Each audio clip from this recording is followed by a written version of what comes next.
Main passage শুরু হচ্ছে the kakapo, দুইটা কমা দিয়ে মাঝখানে একটা ইনফরমেশন দিয়েছে যেটা মূলত সাবজেক্ট সম্পর্কে দেয়।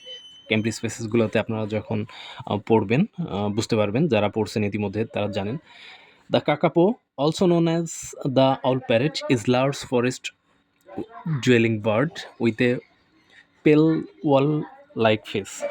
দেখে যে কাকাপো হচ্ছে পরিচিত, আউল প্যারট নামে পরিচিত। অলসো ইজ লার্জ, বড়, ফরেস্ট ডুয়েলিং বার্ড বন্যবাসী, with a pale owl like face, প্যাঁচার মতো দেখতে একটি face, up to 46 centimetre in length, দৈর্ঘ্য হচ্ছে, লেন্থ হচ্ছে 64 centimetre. It has predominantly yellow green feather, এটার হচ্ছে আছে ইয়েলো গ্রিন ফেদার আছে। ফরওয়ার্ড ফেসিং আইস, সম্মুখ দিকের চোখ আছে। লার্জ গ্রে বার্ক, ঠোঁটটা হচ্ছে গ্রে।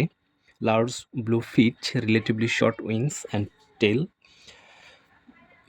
ওকে, দ্য পরের সেন্টেন্স বলছে, it is the world's only life flightless parrot and is also possibly one of the world longest living bird. যেটা হচ্ছে অ্যান্ড দিয়ে মূলত দুইটা সেন্টেন্সকে, সিম্পল সেন্টেন্সকে কমপ্লেক্স করছে, যে it is world's only flightless parrot, যেটা একমাত্র বিশ্বের উঠতে পারে না এমন একটি parrot, and also possibly one of the world's longest live living bird, যেটা পৃথিবীর একমাত্র অনেক দিন বাঁচে এমন একটা পাখি, with a reported life span up to 100 years, যেটা